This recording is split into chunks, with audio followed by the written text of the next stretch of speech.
Thursday, right? Yes.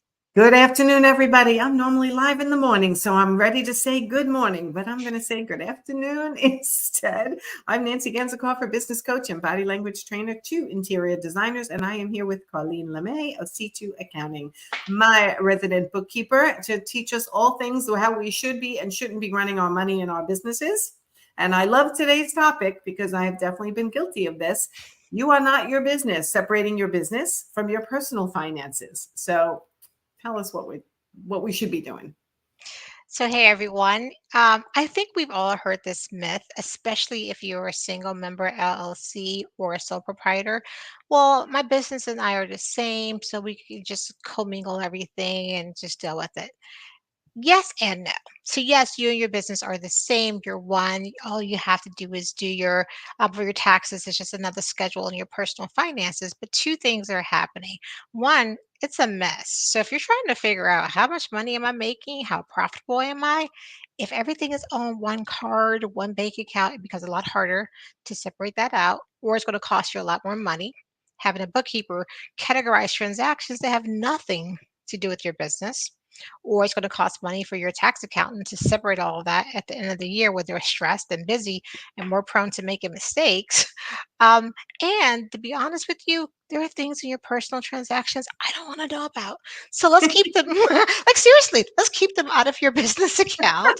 You mean as a business bookkeeper, you see things that people are putting through their personal business that they shouldn't be? Yeah, I mean, personally, like literally, like things it will could make me blush. Like I don't need, I just didn't need to know this. So yeah, so for that reason alone, keep it away.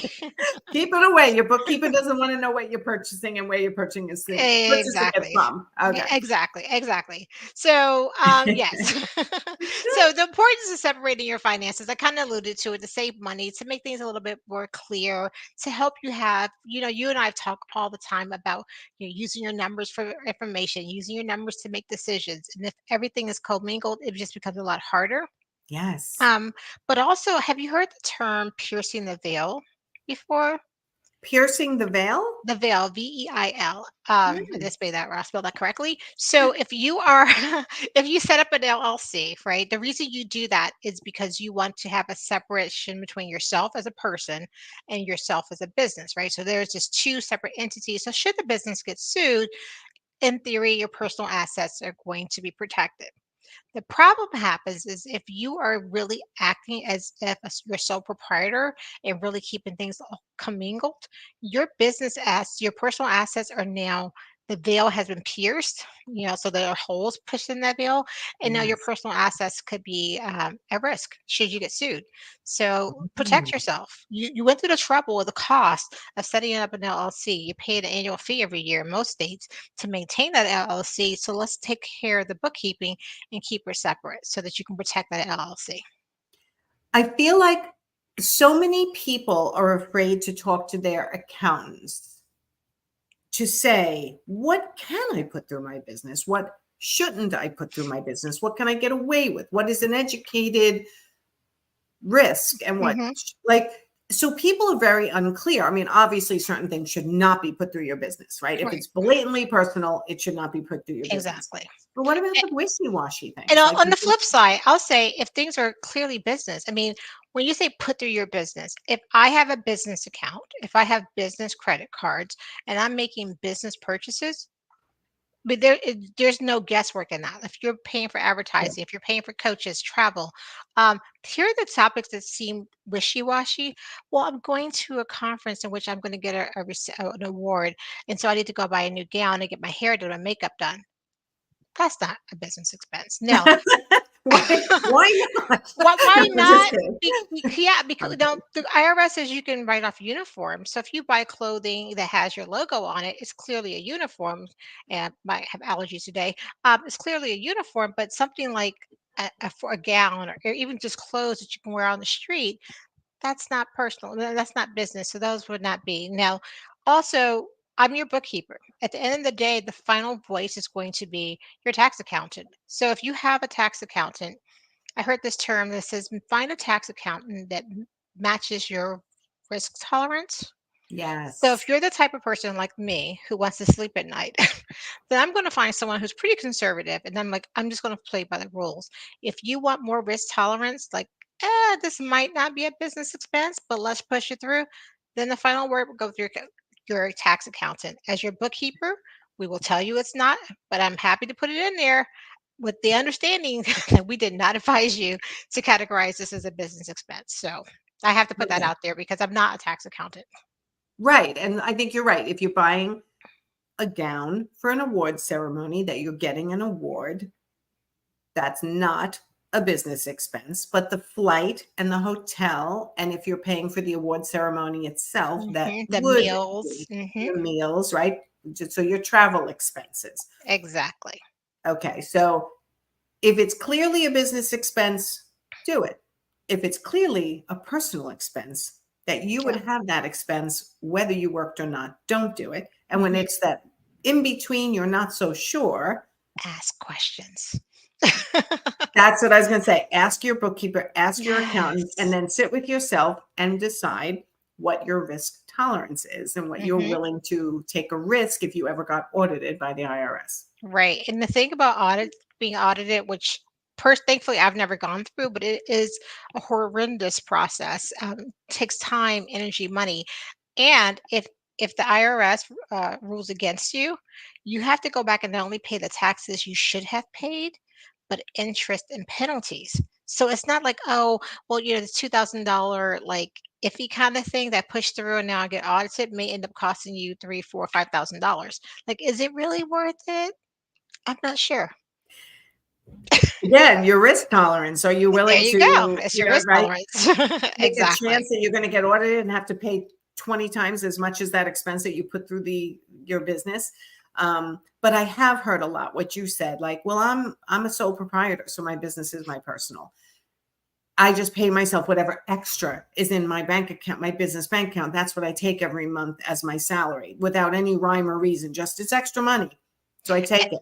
And that in and of itself isn't the issue. The issue is not having this clear personal account or this clear business account of saying, Yeah. I have to run to the store and I just grab groceries and it happens if you grab that card once in a while. We all do it. You just grab the Yeah. wrong one. But if this is your habit, like every week you're buying your personal groceries on your business account, why? Just Why? Because they're trying to do a pre-tax dollars and they shouldn't be doing it. That's But it why. doesn't work because as a bookkeeper, we're going to categorize this as an owner's draw, and so it was a personal expense. That's the other thing, and I think you know what we may have missed Yes. the bar on that. We didn't clarify.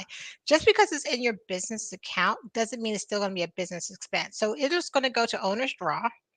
It's a personal expense. You've run it through the business. You paid me to categorize it, and now I see what you're doing. But it didn't save you anything. You're still paying. It doesn't make you as a tax write off. It just doesn't do anything. Right. Right. All right. So I think the really important points that you're making, which are basically all your points, but for me to recap, if you're putting personal expenses through your business, your bookkeeper is going to pick up on it, categorize it as owner's drawer. It's going to end up hitting your taxes anyway and as income, right? If you have a good bookkeeper who's doing what they're supposed to do. And if Mhm. you're telling your bookkeeper, no, keep it in my business, that's your risk that you're then taking. That your accountant, when they're doing your taxes, might end up charging you more to try to tell you not to do this and to Exactly. recategorize it. So it's Which costing you more money all along the board just to avoid paying the taxes that you should be paying anyway. exactly. And if you're taking it's also, a professionalism. If you're taking payments from clients, you don't want them writing checks to your personal name. You don't want them using your personal Zelle account to send you payments. They shouldn't be sending things to your personal cash app. Let's keep it very professional and have everything going to a business account just because it makes you look like more of a real business. And you're Yes. showing them that you're having good financial practices, which will make them feel a lot better, especially if you're in a professional setting and doing some sort of advisement to them, like as a coach or a bookkeeper. Definitely. Having them write checks to your personal name, especially if that's not your business name, right, Exactly. Yep, is not suggested. Or Venmo or Zelle to your personal account is not a business. It it's is a not. hobby that you could end up getting nailed from the IRS for not doing it Mhm. properly. So, what are some practical steps we can take to separate our business and personal? We've talked about what not to do and why Yes. not to do it, but let's give people some advice on what they should do. So, Okay. from the very beginning, Like if you're an interior designer or you're about to become one, immediately open a separate business account. Just let's do that immediately. Start using business credit cards. Take the time to get a business credit card. If you don't have a business credit card or you can't get one, at least have one personal card that's strictly dedicated for business expenses, because then we know that those are all business expenses. If you are paying yourself and you're an S Corp or a C Corp, make sure that you have a legitimate payroll system in place. And at the end of the day, make sure you're maintaining accurate records. What does that mean? Bookkeeping. Have QuickBooks in place. Make sure that you're doing what you're supposed to do to track everything. Yeah, I have two of my profit insiders calling you just from the one meeting today. You both need to get your QuickBooks cleaned up. One needs QuickBooks, doesn't even use it for anything but billing, doesn't run any of her expenses through. So I'm like, what do you give your accountant at the end of the year? She's like, it's all kind of manual. I'm like, that's costing you more money than it would be to pay for QuickBooks and have a bookkeeper do it all, right? So Yes.